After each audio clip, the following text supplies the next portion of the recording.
নমস্কার বন্ধুরা, রসনায় বাঙালিয়ানে আপনাদের সবাইকে স্বাগত। আজকের রেসিপি হলো গাজরের হালুয়া। এখানে আমি 1 কেজি গাজর নিয়েছি।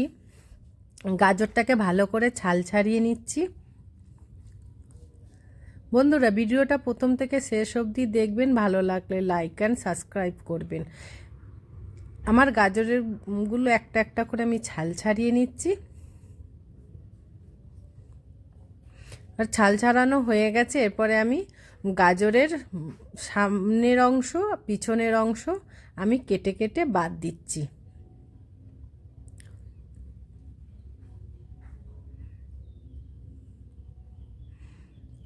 এরপরে আমি এইগুলোকে ধুয়ে নিয়ে আসবো। এগুলো ধুয়ে নিয়ে এসেছি। এরপরে আমি একটা পাত্র নিয়ে নিয়েছি। পাত্রের মধ্যে আমি এইটা দিয়ে আমি গ্রেট করি। এই গ্রেটারের সাহায্যে আমি এই গাজরগুলো কুড়িয়ে নিচ্ছি। এইভাবে গাজরগুলো কুড়ালে তাড়াতাড়ি সিদ্ধ হয়ে যাবে, গলেও যাবে, আর খুব তাড়াতাড়ি রান্নাটা হয়ে যাবে। আমার গাজরগুলো প্রায় কোরানো হয়ে গেছে।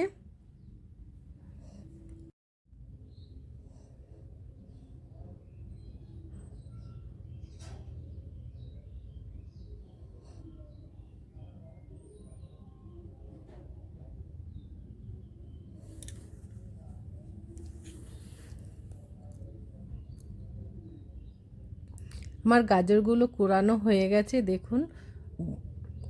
এবার দেখুন গাজরগুলো কি সরু সরু হয়েছে। এবার আমি কড়া একটা গ্যাসের মধ্যে বসিয়ে দিয়েছিলাম। এর মধ্যে আমি 4 চামচ ঘি দিয়ে দিয়েছি। ঘিটা আমার গরম হতে দিয়েছি। ঘিটা আমার গরমও হয়ে গেছে। এরপরে আমি এর মধ্যে গাজর কুড়োনোগুলো দিয়ে দিচ্ছি।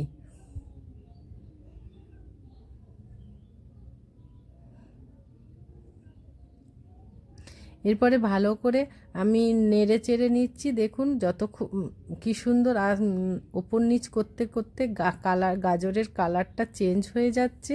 এই রকমভাবেই ভাজতে হবে যে গাজরের কালার চেঞ্জ হয়ে যাবে।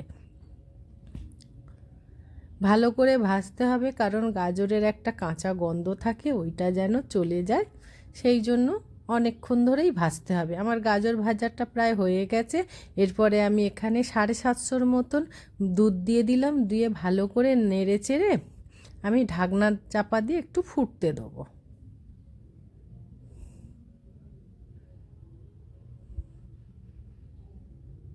ঢাকনা আমি চাপা দিয়ে দিলাম, দিয়ে ফুটতে দিয়েছিলাম 10 মিনিটের মতন। দেখুন 10 মিনিট পর আমি ঢাকনা খুলে আমি আবারও গাজরটাকে আমি নেড়ে চেড়ে নিচ্ছি। আর এখানে আমি 1 কাপের মতন খোয়া ক্ষীর দিয়ে দিচ্ছি। দিয়ে ভালো করে নেড়ে নিচ্ছি।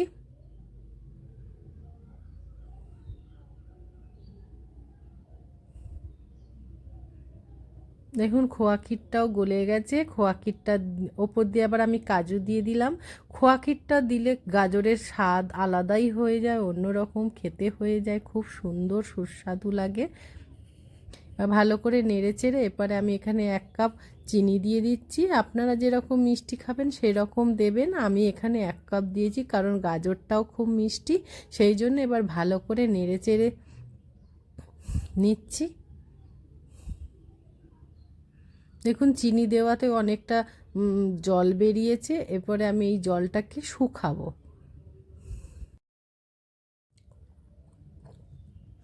এরপরে আমি আবারও কিছুক্ষণ ফুটতে দেবো।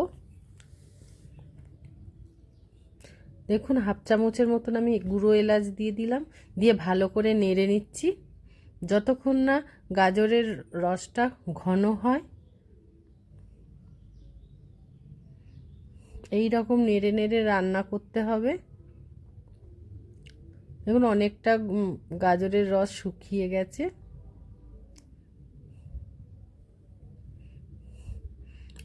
নেড়ে নেড়ে রান্না করতে হবে।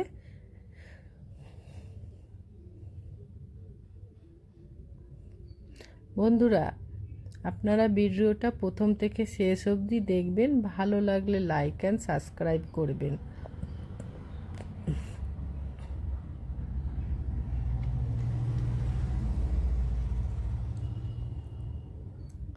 আমার গাজরের রসটা প্রায় শুকিয়ে গেছে।